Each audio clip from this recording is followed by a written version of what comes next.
मेरी बहना जी, सत श्री अकाल।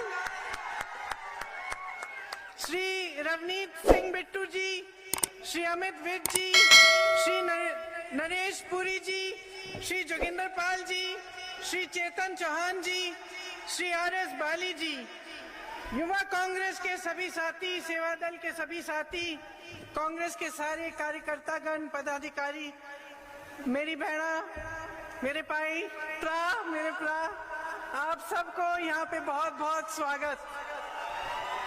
आप सब मेरी बातों को सुनने के लिए यहाँ आए हैं, इसके लिए मैं आपकी बहुत बहुत आभारी हूँ। देखिए, चुनाव आ गया है, इधर आ जाइए। चुनाव आ गया है और मेरी तरह हर पार्टी के नेता आपके सामने आकर मंच पर आपसे कुछ बातें करना चाहते हैं। मैं भी चुनाव के संदर्भ में आई हूं और कुछ समय से मैं देख रही हूं कि दूसरी पार्टी के लोग क्या क्या कह रहे हैं।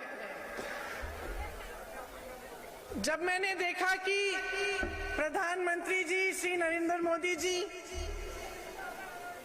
दिल्ली के मुख्यमंत्री जी अरविंद केजरीवाल जी दोनों पंजाबियत की बात कर रहे हैं, तो थोड़ी बहुत मुझे हंसी आई। मैंने सोचा ये पंजाबियत को कैसे समझेंगे। पंजाबियत को समझने के लिए उसे जीना पड़ता है। पंजाबियत एक जज्बा है। मेरी शादी एक पंजाबी परिवार में हुई। मैं बताऊं पंजाबियत क्या है। पंजाबियत वो है कि मेरी जो बड़ी सासू माँ है, मेरे ससुर जी को जब वो 6 साल के थे, यहाँ कंधे पे यूं दुपट्टे में बांधकर छतों से टाप टाप कर सियालकोट से उसको बचा के लाई। ये है पंजाबियत। पंजाबियत मेरे ससुर जी जो सब कुछ छोड़ के, बंटवारे के समय सब कुछ छोड़ा उन्होंने, यूपी के एक मुरादाबाद शहर में अपनी मेहनत से शुरू से अपना बिजनेस बनाया, खून पसीने से बिजनेस बनाया, अपने परिवार की परवरिश की। यह है पंजाबियत। पंजाबियत सेवा है, पंजाबियत सच्चाई है, सद्भाव है, मेहनत है और खुददारी है। पंजाबियत ये है जो किसी के सामने नहीं झुकती, सिर्फ मालिक के सामने झुकता है पंजाबी। आज जो राजनीतिक दल, जिनके नेता आपके सामने आकर पंजाबियत के बात करते हैं, उनमें से एक तो बड़े बड़े अपने उद्योगपति मित्रों के सामने झुक चुका है और दूसरा अरविंद केजरीवाल जी, वह सिर्फ सियासत, सत्ता के लिए किसी के सामने झुक जाएगा। ये सच्चाई है और मैं आज यहाँ इसलिए आई हूँ क्योंकि मैं ये सच्चाई आपको समझाना चाहती हूँ। आप में बहुत विवेक है, बहुत समझदार हो, मैं जानती हूँ, लेकिन कुछ चीजें मैं आपके सामने रखना चाहती हूँ जिससे आप समझ पाएंगे कि यहाँ आपकी राजनीति में क्या क्या हो रहा है। देखिए, पूरी तरह से देश में अमीरों के लिए राजनीति चल रही है। अगर आप देखें कि यहाँ पठानकोट में कितनी छोटे छोटे बिजनेस हैं, मध्यम बिजनेस हैं, दुकानदार हैं जो अपनी रोजी रोटी चैन से कमाते थे। आज उनकी क्या परिस्थिति है? आज परिस्थिति यह है कि नोटबंदी लाई गई, जीएसटी थोपा गया, कोरोना और लॉकडाउन आया, लेकिन आपके लिए कोई राहत नहीं आई। कोरोना के समय, लॉकडाउन के समय आपने इतना संघर्ष किया, केंद्र सरकार से, भाजपा की सरकार से कोई राहत नहीं आई। स्मॉल और मीडियम बिजनेस के लिए किसी ने मदद नहीं किया। रोजगार की इतनी बड़ी समस्या है, रोजगार आते कहां से थे? बड़े बड़े पीएसयू से आते थे, रेलवेज, बीएचईएल, इस तरह के पीएसयू से। सारे के सारे पीएसयू बेच डाले। किसको बेचे? उन्हीं दो उद्योगपतियों के सामने को बेच दिए, जिनके सामने आप रोज रोज झुकते हैं। बेच दिया आपने, और जो नहीं बेचे हैं उनको बेचने की योजना कर रहे हैं। रोजगार कहां से आएंगे? आप कहते रहते हैं, ऐलान करते रहते हैं, हम रोजगार पैदा करेंगे। इतने साल हो गए, कोई रोजगार पैदा नहीं हुए। सारे नौजवान बेरोजगार पड़े हुए हैं। किसानों को लीजिए, किसानों के लिए ऐसे कानून लाए जा रहे थे जो किसान के खून पसीने की मेहनत की कमाई उन्हीं उद्योगपतियों को देने जा रही थी। ये थे कानून। आप सब उसको अच्छी तरह से समझे। आपने आंदोलन किया।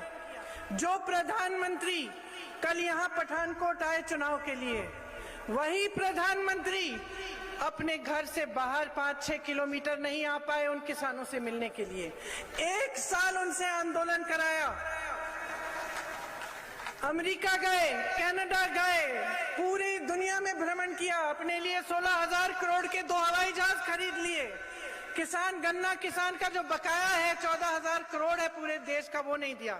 16,000 करोड़ के 2 हवाई जहाज खरीद लिए, पूरी दुनिया का भ्रमण कर लिए, लेकिन किसानों से नहीं मिल पाए। एक भी बार अपने घर से नहीं निकले, आए, नहीं पूछा कि किसान भाई खड़े हैं, मैंने खड़ी हैं। 1 साल हो गया है, शहीद हो चुके हैं 700 किसान, लेकिन पूछने कोई नहीं आया कि आपके क्या हाल चाल है, क्यों आप इन कानूनों से इतने दुखी हैं, त्रस्त हैं। कुछ नहीं पूछा। उल्टा उनके मंत्री के बेटे ने 6 किसानों को जीप के नीचे कुचल दिया और कोई कार्रवाई नहीं हुई। जब हम लोगों ने आंदोलन किया तभी कार्रवाई हुई। जब हम उन परिवारों से मिलने जाना चाह रहे थे तो हमें रोकने के लिए हजारों पुलिस वाले तैनात थे, लेकिन जब वो मंत्री का बेटा उनको कुचल रहा था तो एक भी पुलिस वाले ने नहीं रोका। ये हालात है भाजपा की। आज कल पता चला कि उसी मंत्री के बेटे की जमानत भी हो गई है, वो रिहा भी होने जा रहा है। उसके पिताजी के साथ नरेंद्र मोदी जी स्टेज पे खड़े होते हैं आज भी। कोई शर्म नहीं है जी, कोई शर्म नहीं है, कोई पंजाबियत की कोई अंडरस्टैंडिंग नहीं है, कोई समझ नहीं है। तो आपके सामने जो बातें हो रही हैं वो सच नहीं है, खोखली बातें हैं, उनकी नीयत खोटी है, झूठ है ये बातें। सब कहते हैं, कोई कहता है धर्म के आधार पर वोट दीजिए, कोई कहता है सुरक्षा के आधार पर वोट दीजिए, कोई आपकी आस्था का इस्तेमाल करता है, कोई आपको असुरक्षित महसूस कराना चाहता है ताकि उसके आधार पर वोट मिले, लेकिन कोई विकास के बारे में नहीं बोल रहा है, कोई आपकी समस्याओं के बारे में नहीं बोल रहा है। सब कहते हैं नई सरकार देंगे। अरे पहले एक सरकार तो चलाइए। आपको मालूम है दिल्ली में पुलिस भी इनके अंडर नहीं है, अरविंद केजरीवाल जी के अंडर। जब पुलिस ही आपके अंडर नहीं है तो आपने तो पूरी सरकार कभी जिंदगी में चलाई नहीं है। आप पंजाब आकर कौन सा लॉ एंड ऑर्डर देंगे? आप पंजाब आकर कौन सी सरकार चलाएंगे? आपकी तो ऐसी सरकार है जो एक भी फाइल पास नहीं कर सकती। एक बिल आया, मोदी जी ने, भाजपा ने एक बिल करवाया, पास करवाया, उसके जरिए आप तो फाइल भी खुद पास नहीं कर सकते बगैर उनकी इजाजत से। सरकार आपने चलाई नहीं है। आप पंजाब आके कह रहे हैं कि आप यहाँ पे नई सरकार देंगे। देखिए, आपने वो कहावत सुनी है, बड़े मियाँ तो बड़े मियाँ, छोटे मियाँ, फिर से बोलिए, छोटे मियाँ। बड़े मियाँ कौन? प्रधानमंत्री नरेंद्र मोदी जी। छोटे मियाँ कौन? मुख्यमंत्री अरविंद केजरीवाल जी। अब यही हालत है, मैं बताती हूँ कैसे। दोनों का जन्म कहां से हुआ? आरएसएस से। एक आरएसएस से उभरे, दूसरे ने एक आंदोलन किया हमारी सरकारों के खिलाफ, जिसका पूरा समर्थन आरएसएस ने किया था। एक ने आपको गुजरात मॉडल दिया। 2014 में पूरे देश ने उन पे आस्था, अपनी आस्था डाली उनमें, गुजरात मॉडल बोला और उनको वोट देके जिताया। कौन सा गुजरात मॉडल देखा है अपने देश में? उनका अब गुजरात मॉडल हो गया है। 2 गुजराती उद्योगपति हैं उनके, उन्हीं पर मॉडल चल रहा है। पूरा देश बेचा जा रहा है उनको। गरीब की कोई सुनवाई नहीं है, विकास की कोई बात ही नहीं है। अब दूसरे कह रहे हैं कि आपको दिल्ली मॉडल दिखाएंगे। मैं दिल्ली की हूं, मैं बताती हूं दिल्ली मॉडल। कोरोना में आपने देखा क्या हुआ? क्या हुआ दिल्ली में? सड़कों पे लोग दम तोड़ रहे थे। सड़कों पे ऑक्सीजन नहीं मिल रहा था, सुविधाएं नहीं थी। क्यों? अगर इतनी बड़ी काम किए हैं इन्होंने, स्वास्थ्य की सुविधाएं बनाई हैं, तो क्यों नहीं दिखी उस समय? शिक्षा के संस्थान कितने बनाए हैं इन्होंने? ना मोदी जी ने बनवाए हैं, ना केजरीवाल जी ने बनवाए हैं। मोदी जी ने आपको एक वचन दिया था 15 लाख रुपए मिलेंगे। किसको मिले जी? हाथ उठा लीजिए, दिखा दीजिए, किसी को मिले 15 लाख? नहीं मिले ना। अब केजरीवाल जी कह रहे हैं कि आपको 7 लाख रुपए तक आपका फायदा होगा। इसी तरह से मोदी जी विज्ञापनों पे हजारों करोड़ रुपए खर्चते हैं। अरे जहां जाइए वहां पे विज्ञापन दिखेगा। मैं यूपी में काम करती हूँ, विज्ञापन तो ऐसे बना रखे हैं जैसे यूपी में न जाने क्या क्या विकास हुआ है।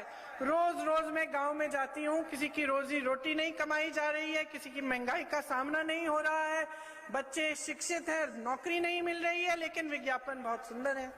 उसी तरह से केजरीवाल जी ने भी बहुत बढ़िया बड़े बड़े खर्चे हैं, हजारों करोड़ रुपए विज्ञापनों पे। किसान कानून बनाया किसने? बड़े मियाँ जी ने। और सबसे पहले लागू करने वाले, उसको नोटिफाई करने वाले कौन? छोटे मियाँ। आंगनवाड़ी, आशा बहुएं, सब दुखी, चाहे बड़े मियाँ जी की सरकार में, चाहे छोटे मियाँ जी की सरकार में। आज भी आंदोलन, कल भी आंदोलन कर रही थी, सब सड़क पे बैठी थी। केजरीवाल जी ड्रग माफिया के सामने झुक गए। उन्होंने कहा आपको खूब रोजगार मिलेंगे। मोदी जी ने तो कहा था 20-25 लाख रोजगार देने वाले थे। तमाम बेरोजगार पड़े हुए नौजवान हर प्रदेश में। केजरीवाल जी ने कितने रोजगार दिए आपको मालूम है अपने राज्य में? बताइए। 440 नौकरियां दी हैं, 440 बस। अपने पूरे सालों के राज में सिर्फ 440 नौकरियां दी हैं। ये हालात हैं।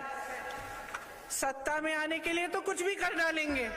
उनके एक साथी हैं, उनका कल बयान आया था, कह रहे थे कि केजरीवाल जी ने मुझे कहा कि अगर पंजाब के सीएम नहीं तो ठीक है, दुनिया के पहले नए देश के पीएम तो बन जाऊंगा मैं। समझे आप बात? आतंकवादियों के घर में जाके रहते हैं छोटे मियाँ साहब, और बड़े मियाँ किसानों को आतंकवादी कहते हैं। ये है सच्चाई आपके सामने कि सत्ता में रहने के लिए कुछ भी कर डालेंगे। पैसों का इस्तेमाल, आतंकवादियों के पास चले जाएंगे, धर्म का इस्तेमाल, जज्बातों का इस्तेमाल। लेकिन ये आपके विकास के लिए नहीं है, आपको आगे बढ़ाने के लिए नहीं है, ये खुद को आगे बढ़ाने के लिए, खुद के विकास के लिए। अब हम आपको कह रहे हैं कि असलियत ये है कि आपकी जो पंजाबियत है उसको बचाने वाले इस प्रदेश में आपके सामने जो मुख्यमंत्री जी चन्नी जी हैं वो है। आपकी पंजाबियत को बचाने वाले कांग्रेस के तमाम लीडर, बिट्टू जी जैसे, अमित जी जैसे, यहाँ मौजूद जैसे जितने भी लीडर हैं उनके जैसे, ये है आपकी पंजाबियत को बचाने वाले। क्योंकि ये वो नकली सरदार नहीं है जो मंच पे खड़े होके बनावटी पगड़ी पहनते हैं। ये असली सरदार है, ये असली सरदार है, इनके दिलों में पंजाबियत है, हिम्मत वाले हैं। चन्नी जी ने 111 दिन में जितने हिम्मत वाले ठोस निर्णय लिए हैं, आप मुझे कोई भी सरकार दिखा दीजिए इस पूरे देश में जिसने 111 दिनों में इतना काम किया हो।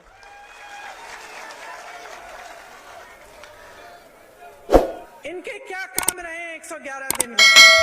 6,400 करोड़ किसानों को का कर्जा माफ किया है, 1,500 करोड़ के बिल माफ किए बिजली के, किसानों को मुफ्त बिजली दी है, बिजली की रेट 3 रुपए यूनिट की है, औद्योगिक बिजली का रेट 5 रुपए यूनिट, पानी के दाम ग्रामीणों के इलाकों में घटाकर 50 रुपए प्रति माह कर दिया है। शहरों में जो वाटर सप्लाई है, जो सूरज का सप्लाई है, उसके 700 करोड़ के बिजली के बिल माफ किए हैं, गौशालाओं में बिजली के बिल माफ किए हैं, पेट्रोल डीजल के दाम घटाए हैं, 3.5 लाख कंस्ट्रक्शन के श्रमिकों को 3,100 रुपए दिए गए हैं, दलित और पिछड़े वर्ग के लिए 60 करोड़ के कर्जे माफ किए हैं, दलित परिवारों के लिए 200 यूनिट बिजली फ्री की है। रसोईया बहनों को का मानदेय 3,000 रुपए तक किया है और 12 महीनों के लिए किया है, 10 महीनों से बढ़ाकर। 33% सरकारी नौकरी चन्नी जी और हमारी सरकार कह रहे हैं कि आपको महिलाओं के लिए मिलेंगी। महिलाओं को मुफ्त बस यात्रा मिलेगी। जितनी भी सरकारी बसें हैं उनमें आपको टिकट नहीं खरीदना पड़ेगा। पंचायतों में आपको 50% आरक्षण मिलेगा।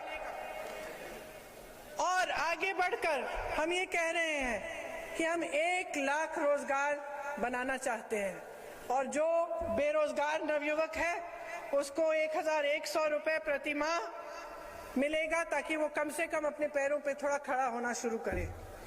जरूरतमंद परिवारों को हर साल 8 गैस सिलेंडर मुफ्त मिलेंगे। माफ करिए, बेरोजगार नौजवानों को नहीं, महिलाओं को प्रति माह 1,100 रुपए का मिलेगा। महिलाओं को माफ करिए। सरकारी अस्पतालों में 20 लाख तक मुफ्त इलाज होगा। पंजाब में सभी निवासियों को 100 दिन का रोजगार का गारंटी मिलेगा। मतलब आप सबको कम से कम 100 दिन का रोजगार मिलेगा। आंगनबाड़ी की बहनों का मानदेय 10,000 रुपए प्रति माह होगा। सरकारी स्कूल में लड़कियों के लिए स्मार्टफोन और लैपटॉप मिलवाए जाएंगे। इस पे मुझे ज्यादा खुशी है क्योंकि ये हमने यूपी में ये पहली घोषणा हमने यही की थी और मुझे खुशी है कि यहाँ पंजाब में भी यही है। तो देखिए, हम काम करके दिखाना चाहते हैं। हमें मालूम है कि जो कांग्रेस की पिछली सरकार थी उसमें खामियां थी, उनको दुरुस्त करने के लिए हम तेजी से काम कर रहे हैं। इसीलिए चन्नी जी आज आए हैं आपके सामने और इतनी तेजी से उन्होंने इतनी अच्छी अच्छी घोषणाएं की हैं। किस लिए की हैं? आपके लिए की है, क्योंकि ये सरकार जो है, कांग्रेस की जो सरकार है, वो आपके लिए काम करती है, किसी और के लिए नहीं काम करती। अपने लिए नहीं कि अपने आप को आगे बढ़ा दिया, भूल गए कि स्टेज पे बिठाने वाले, नेता बनाने वाले कौन हैं? आप ही हैं। आप पब्लिक हैं, आपने बहुत शक्ति है, बहुत समझदारी है। अब आपके सामने एक मौका आ रहा है, चुनाव है। आप जो निर्णय लेंगे उस निर्णय से आपका भविष्य तय होगा। यहाँ मेरी इतनी सारी बहनें हैं, आप बच्चों की परवरिश करती हैं, मेहनत से अपने बच्चों को बड़ा करती हैं। क्यों करती हैं? आप चाहती हैं कि आपकी बेटियां आपकी तरह संघर्ष ना करें। आप चाहते हैं कि आपके बेटे आपकी तरह संघर्ष ना करें, उनका भविष्य बने, मजबूत बने, आगे बढ़े, है कि नहीं? सब यही चाहते हैं। तो अब उनके भविष्य को मजबूत कैसे बनाएंगे? अगर हम इस तरह की राजनीति को चलने दें, जिसमें झूठों की राजनीति है, जिसमें बड़ी बड़ी घोषणाएं हैं, बड़े बड़े विज्ञापन हैं, लेकिन असलियत में काम कुछ नहीं है, जो अपने लिए चलती है, पब्लिक के लिए नहीं, जो ये समझती नहीं है कि चुनाव के बाद भी कुछ होता है, सिर्फ चुनाव के समय घोषणाएं और ये सब बातें नहीं। अगर आप इस तरह की राजनीति को हमेशा समर्थन देते रहेंगे, धर्म के आधार पर या अपने जज्बातों के आधार पर, या ये सोचकर कि चलो इनको ट्राई कर लेते हैं, कुछ नया आ जाएगा, तो आप अपने प्रदेश का नुकसान करते हैं। आपको जो नई सरकार देने वाले हैं ना, वो चन्नी जी हैं। वो नई सरकार दे रहे हैं आपको। आपने उस नई सरकार का अनुभव 111 दिन में कर लिया। देख लीजिए कितनी हिम्मत से उन्होंने फैसले किए हैं। जो ड्रग माफियाओं के सामने झुकते हैं ना, चन्नी जी ने ड्रग माफिया का सामना किया है, हिम्मत वाले फैसले किए हैं। इसीलिए मन बना लीजिए कि आप एक कांग्रेस की सरकार लाएंगे पंजाब में, एक स्थिर और मजबूत सरकार लाएंगे जो 5 सालों के लिए आपके हित में काम करके दिखाएगी। तभी आपके प्रदेश का ठीक तरह से विकास होगा। इसी में आपकी सुरक्षा है, इसी में आपका भविष्य है, इसी में आपकी मजबूती है और इसी में आपकी पंजाबियत है। आप सबने इतने ध्यान से मेरी बातों को सुना, इसके लिए मैं बहुत बहुत धन्यवाद देना चाहती हूँ। आपको बहुत बहुत धन्यवाद। जय हिंद।